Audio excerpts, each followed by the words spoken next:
السلام عليكم ورحمة الله وبركاته. إن شاء الله معدنا النهاردة مع كبسولة جديدة من كبسولات الجودة. وقفنا آخر مرة في المرة اللي فاتت على كلمة سيستم.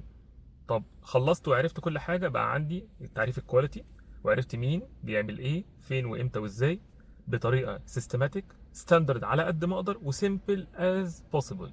طب خلصنا الكلام ده، أنت تخش بقى في المنظومة بتاعتك. أول حاجة، السلام عليكم، عندكم مانجمنت سيستم؟ الناس هتقول لك يعني ايه مانجمنت سيستم؟ ما احنا ماشيين. تعرفهم التعريف اللطيف جدا اللي احنا قلنا عليه ده. طب لقيت سيستم، اقراه، افهمه، حاول تربطه ببعضه، ان الكلام ده المفروض يسمع هنا، الكلام ده يسمع هنا، وهكذا. طيب مفيش سيستم، هنا بقى هيبدا شغل تقيل شويه. اول حاجه خالص لازم انت تفهم لوحدك. يعني ايه تفهم لوحدك؟ لازم تبتدي تسيت ميتنجز وتقعد وتتكلم مع الستيك هولدرز بتوع العمليات اللي بتتم، وتعمل حاجه اسمها برين ستورمنج، وهنتكلم عنها في فيديو قادم ان شاء الله. اللي هو تعمل العصف الذهني علشان تعرف المدخلات والمخرجات بتاعتك. طيب في حاجات تانية بتبقى موجودة. انت لو ما عندكش مرجعية للنظام، خلي ليك مرجعية للنظام. حاجة قديمة عملتها، ما هو عشان ما فيش خالص فأي حاجة هتبقى تمام. خلي حاجة موجودة من انت شفتها قبل كده، اتعاملت معاها، استعين بذوي الخبرات علشان تقدر ان انت تقول والله يا اخوانا ممكن نبدأ البيز بتاعتنا من الحتة دي، بدل ما نبدأ من الزيرو، نبدأ على الأقل من 30% 40%، ونكستمايز، نقصقص يعني الحاجة، ونعملها ادابت، نكيفها على العمليات اللي موجودة عندنا. طيب من ضمن الحاجات اللي بتفرق معانا جدا ان احنا نزور المكان بتاع العمل نفسه. يعني ايه؟ يعني لو انت بتعمل عمليات مخازن، روح شوفهم بيشتغلوا ازاي، شوف الورق اللي عندهم عامل ازاي. لو بتشتغل في معدات نفس القصه، لو بتشتغل في تنفيذ نفس القصه، لو بتشتغل في كواليتي نفس القصه. انزل شوف المعمل، انزل شوف التنفيذ، انزل شوف آلية الاستلام، آلية التسلم، ازاي بنحافظ على جودة الحاجة. ما هي شغالة، ما احنا شركة وشغالة. فالطبيعي ان يكون العمليات بتتم، بس هي مش مكتوبة. احنا دورنا نخلي العمليات دي تكون مكتوبة بشكل ما على قد ما نقدر. تمام؟ طيب عرفت الحتة دي، ابتدي حدد بقى ايه المدخلات والمخرجات والكنترول، وده هنجيله ان شاء الله في فيديوهات جايه. في بقى نظريتين محتاجين نتكلم عنهم قوي. اول نظريه، ودي اتشرحت في اول مواصفه الايزو، ودي هنتكلم عن الايزو في فيديو جاي ان شاء الله. نظريه البيديكا، البلان دو تشيك اكت. يعني ايه الكلام ده؟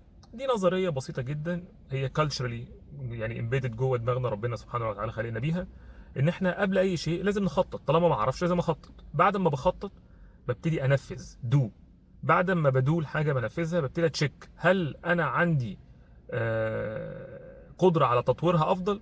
يعني مثلا بتروح الشغل النهارده، اول يوم ليك في الشغل، رحت نزلت ميعادك 8 ونص، نزلت الساعه 7 ونص، وصلت الساعه 8، اكتشفت ان الموضوع سهل وبسيط وكل حاجه. اكيد تاني يوم مش هتنزل 7 ونص، هتنزل 8 الا ربع، هتنزل 8. وممكن تغير الطريق مره واثنين وثلاثه. فبيحصل بعد التشيك ده امبروفمنت، اللي هو الاكت، بتاكت على الخطه بتاعتك. هي عباره عن لوب، دايره مقفوله. بتبتدي بعد كده تخلص الجزئيه دي وتشتغل بيها. طيب خلصنا الجزئيه بتاعتنا وابتدينا نخش على الموضوع اللي بعده. بقى عندي حاجه اسمها السايبوك موديل.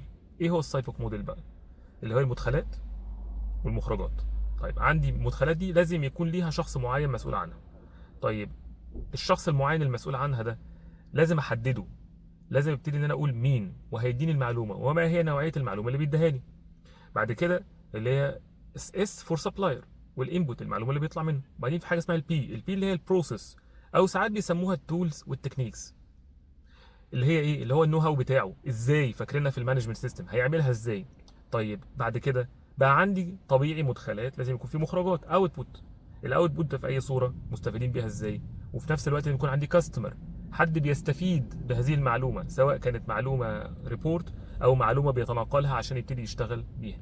لما حدد ده بيسموه البيزنس بروسيس بتاعتي، او العمليه بتاعتي، العمليه بتاعت العمل بتاعتي بتتم ازاي. لو قدرت احدد مين دول كلهم، ساعتها هيبقى عندي قدره على ان انا فعلا اقول ان انا عندي سيستم شغال، ونبتدي ندور على الكنترول بوينتس بتاعته. طيب لحد هنا واحنا واقفين على نظريات. التطبيق بقى، التطبيق الصراحه بيبقى اسهل ما يكون. هي الفكره كلها ان احنا نفهم الاول ونستوعب. نصيحتي ليك تip، ودي اهم تip هقولها لك، ان حضرتك تقرا، ثم تقرا، وبعدين تكتب، ثم تكتب. يعني ايه؟ اقرا السيستم الاول، افهمه كويس، وبعدين اكتب، تيك نوتس، تيك نوتس اللي بيتقال، تيك نوتس لكل حاجه. مدخلات بتتقال، معلومه بتتقال، ليه بنمضيها، ليه بنسلمها مانيوال؟ ليه بنسلمها سوفت؟ ليه بنبتدي نشتغل على هذه الجزئيه، ضروري جدا جدا جدا، عشان هتنسى كميه المعلومات هتنسيك. هنكمل ان شاء الله مع الهيراركي بتاع الكواليتي مانجمنت سيستم في الفيديو اللي جاي. والسلام عليكم ورحمه الله وبركاته.